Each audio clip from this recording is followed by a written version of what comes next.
Assalamualaikum warahmatullahi wabarakatuh. Nama saya Febran Bintoro. Nomor handphone saya 20700 651 6403. Prodi saya dari Sistem Informasi, mata kuliah Metodologi Penelitian, ruang R01 dengan dosen pengampu Dr. Agung Triyayudi, Eskom, Mkom. Di sini saya akan mempresentasikan tentang penulisan yang saya buat yang berjudul pengembangan UI UX mobile aplikasi penjualan sepatu Tokopedia. Abstraknya di sini, di era globalisasi ini, perkembangan ilmu pengetahuan dan teknologi terasa sangat pesat, sehingga menawarkan banyak sekali kemudahan-kemudahan dalam menjalankan aktivitasnya. Sehingga pada akhirnya seolah-olah kita dimanjakan oleh teknologi. Penggunaan aplikasi mobile dalam berbelanja semakin populer, termasuk dalam penelitian sepatu. Dalam mengembangkan aplikasi penjualan yang sukses, perlu diperhatikan faktor-faktor yang mempengaruhi pengalaman pengguna seperti antarmuka UI dan pengalaman pengguna UX. Tujuan dari penelitian ini adalah untuk mengembangkan UI UX mobile aplikasi penjualan sepatu Tokopedia yang efektif dan menarik bagi pengguna. Metode yang digunakan yaitu metode design thinking. Hasil penelitian menunjukkan bahwa pengguna lebih menyukai aplikasi yang memiliki antarmuka pengguna yang sederhana dan mudah digunakan, dengan aplikasi yang jelas dan tampilan yang menarik. Selain itu, pengalaman pengguna yang baik juga ditentukan oleh kemampuan aplikasi untuk menyediakan informasi yang lengkap, fitur yang memudahkan pengguna dalam memilih produk, serta kemudahan dalam proses pembayaran dan pengiriman.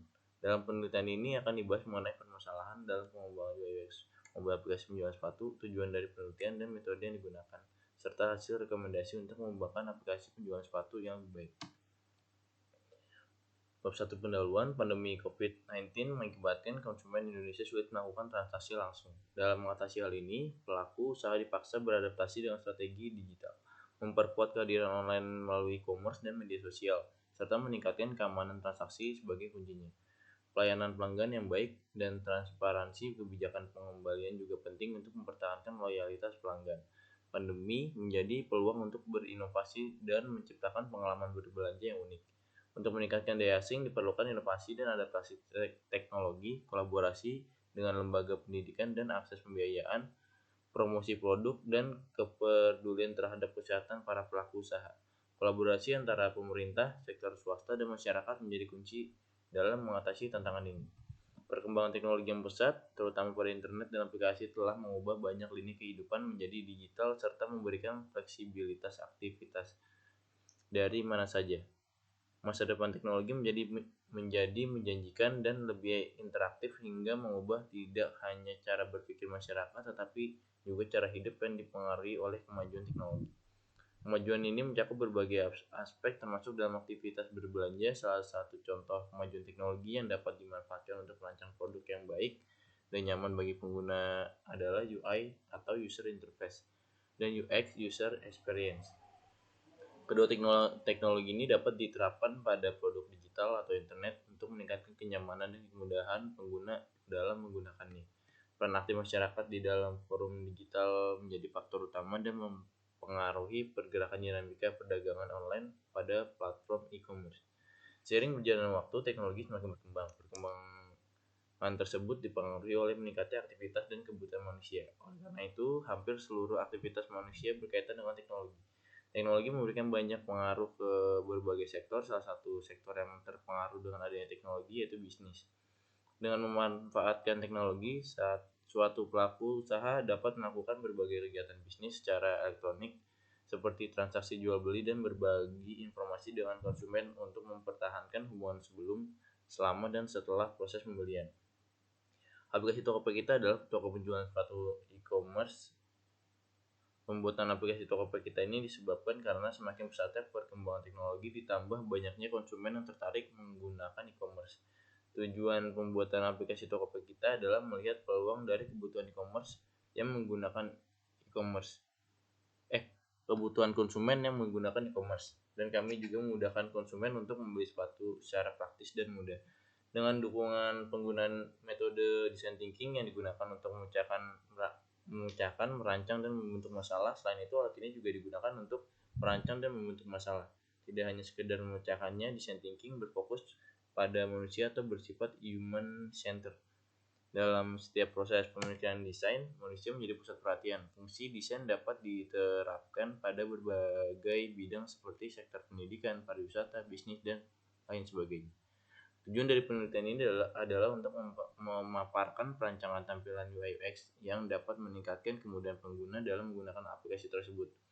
Metode design thinking digunakan untuk mengidentifikasi dan memahami masalah pengguna, serta mencari solusi yang inovatif. Dengan dibuatnya desain UI UX yang baik, diharapkan pengguna akan lebih mudah dalam menggunakan aplikasi Tokopedia kita. Rumusan masalah penelitian ini mencakup 3 poin utama. Pertama, peneliti akan menganalisis desain UI UX yang ada saat ini digunakan dalam aplikasi penjualan sepatu Tokopedia kita. Kedua, penelitian ini bertujuan untuk menghasilkan desain UI UX yang lebih baik untuk meningkatkan kualitas pengalaman pengguna pada aplikasi tersebut. Dan terakhir, penelitian ini akan fokus pada penambahan fitur pengiriman untuk aplikasi Tokopedia kita.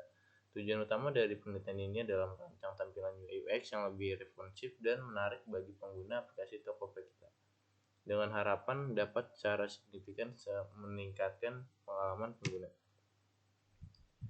Bab 2, landasan teori.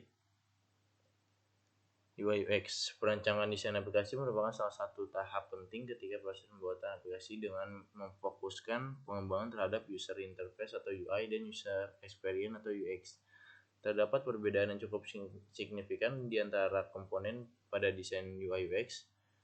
Komponen desain UI berkonsentrasi pada aspek-aspek keindahan seperti pemilihan warna, gambar, video, dan teknik penulisan. Karena perbedaan ini, software yang digunakan untuk masing-masing desain menjadi berbeda. Contoh alat yang digunakan untuk desain UI antara lain Adobe Illustrator, Corel, dan lain-lain.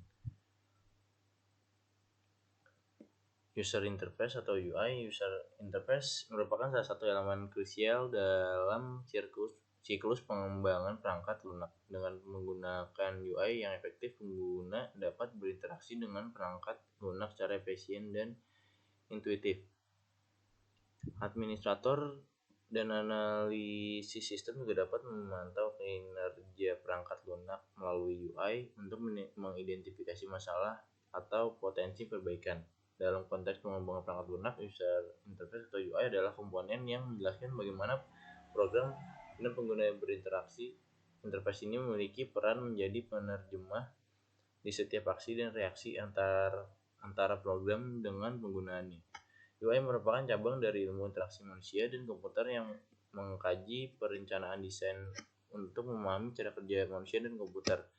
Tujuannya adalah memastikan kebutuhan pengguna terpenuhi saat mengakses tampilan antarmuka suatu program atau aplikasi, dan juga tersedianya informasi dan kontrol penting bagi pengguna yang menyelesaikan tugas-tugas tertentu dengan mudah dan intuitif. Pentingnya untuk memperhatikan desain, interaksi, dan penggunaan agar pengalaman user menjadi lebih baik. Integrasi perangkat keras dengan perangkat lunak juga menjadi faktor penting untuk penciptaan UI yang efisien dan nyaman. Dengan demikian, UI memiliki peran krusial dalam menciptakan pengalaman pengguna yang optimal dengan fokus pada kesesuaian dan kemudahan akses untuk mencapai tujuan tertentu. Lalu ada user experience atau UX. UX merupakan keseluruhan dari pengalaman pengguna saat berinteraksi dengan suatu produk, layanan, atau sistem yang berbasis pada teknologi.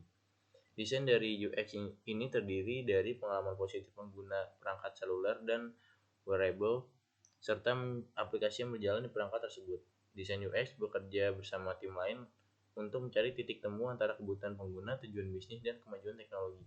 Desain yang dibuat oleh desain UX menentukan mudah atau sulitnya interaksi antara pengguna dengan web.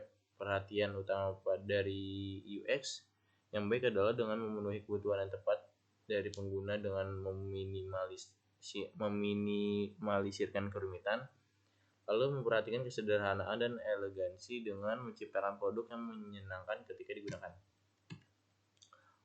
Lalu di sini ada Figma. Figma adalah lingkungan pengembangan antarmuka yang menawarkan berbagai fitur seperti kontrol versi, kolaborasi tim, pembuatan kode, dan fitur pentingnya. Platform ini mendorong para desainer dari berbagai bidang untuk menciptakan pengalaman terbaik pengguna Figma. Figma dianggap sebagai alat universal yang canggih untuk para desainer dan sangat bermanfaat bagi peserta pelatih pelatihan dari berbagai jurusan untuk mempelajari dasar-dasar desain UI UX. Design thinking.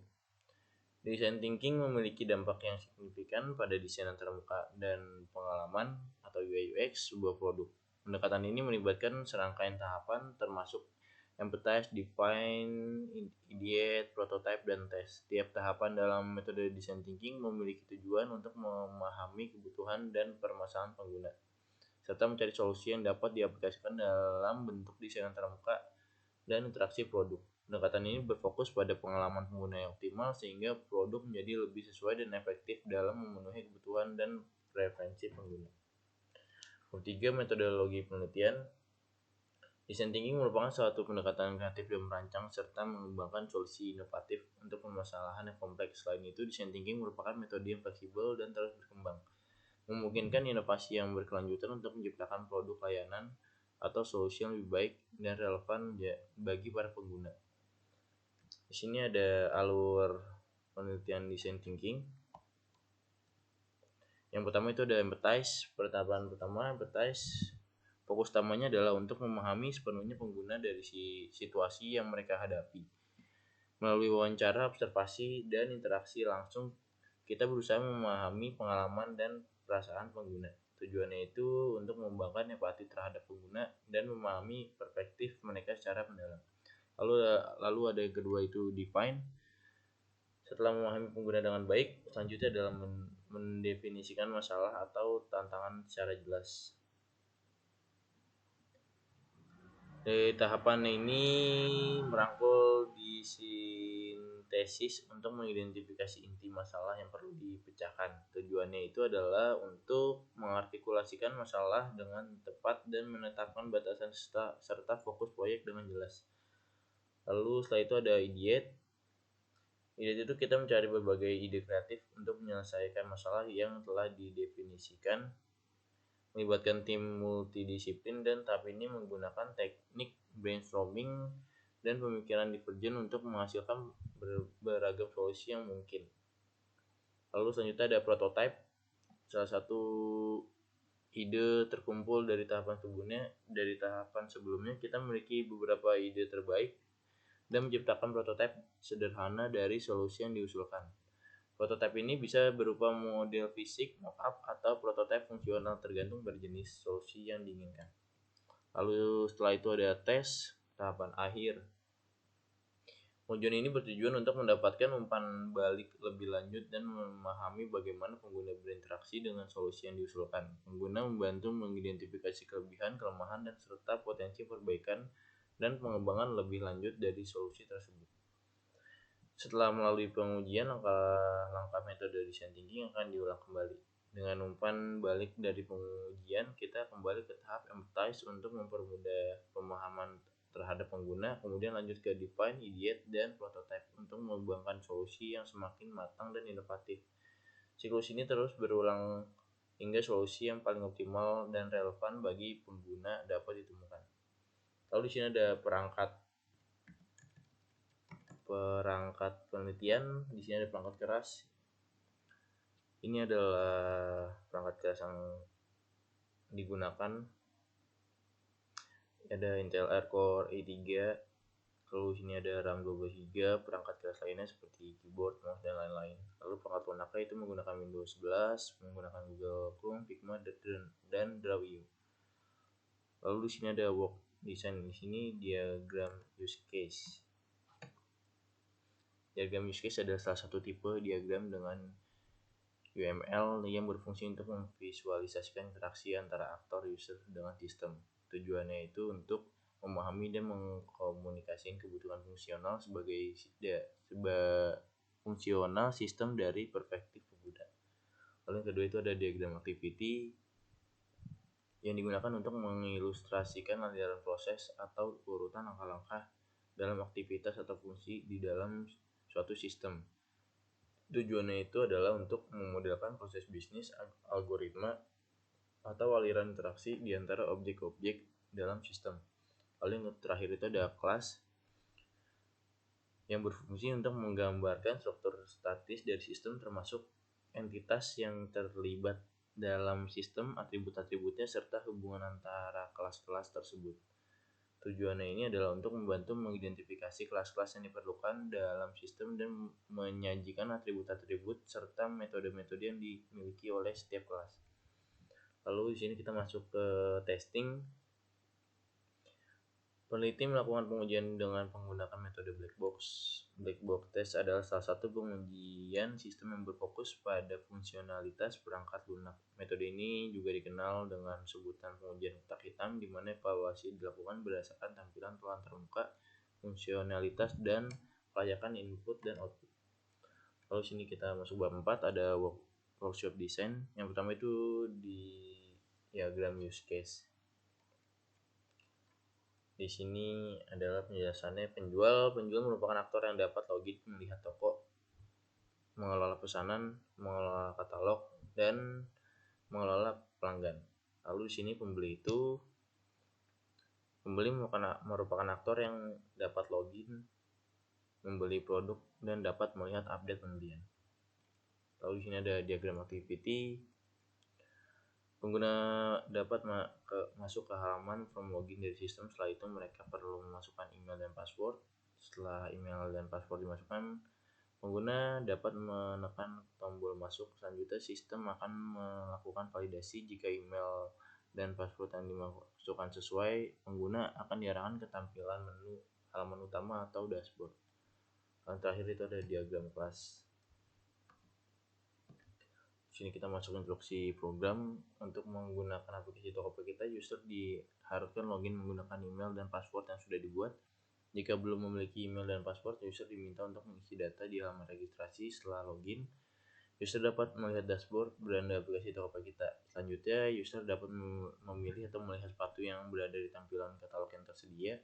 Langkah selanjutnya, user dapat men-check out barang yang telah dipilih. Setelah itu, user dapat memilih metode pembayaran yang diinginkan. Ini yang saya buat menggunakan Figma. Di sini ada tampilan registrasi, lalu berikutnya bawahnya ada tampilan dashboard. Lalu di sini ada tampilan katalog. Gambar 10 itu tampilan mengisi alamat, dan gambar 11 itu tampilan metode pembayaran atau checkout.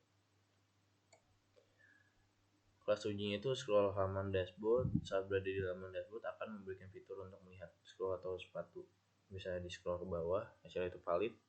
Klik tambahan keranjang untuk melanjutkan ke halaman checkout. Sebelum ingin membeli barang akan memberikan fitur klik untuk melanjutkan ke halaman checkout, itu valid. Halaman metode pembayaran. Setelah user checkout, user dapat memilih metode pembayaran yang diinginkan seperti COD, online banking, atau pay later, itu valid. Setelah mengajukan pengujian, dapat disimpulkan bahwa pengujian berjalan dengan lancar dan sesuai dengan tujuan penulis. Semua halaman dan tombol fungsional dalam aplikasi berjalan dengan baik sesuai yang diharapkan dan tidak terjadi kesalahan atau error. Lalu kesimpulannya itu, setelah sistem e-commerce diimplementasikan di dalam Tokopedia, peneliti dapat menyimpulkan bahwa aplikasi e-commerce dapat membantu dalam mengelola produk yang dijual secara online dan memudahkan user untuk membeli tanpa harus ke offline store. Aplikasi e-commerce ini memiliki kemampuan untuk mendukung manajemen produk yang dijual di Tokopedia kita. Lalu ini ada daftar pustaka, ada 20 jurnal yang saya pakai. Dan selanjutnya ini adalah hasil Turnitin yang telah saya Turnitin. Sekian presentasi dari saya, kurang lebihnya mohon maaf. Wassalamualaikum warahmatullahi wabarakatuh.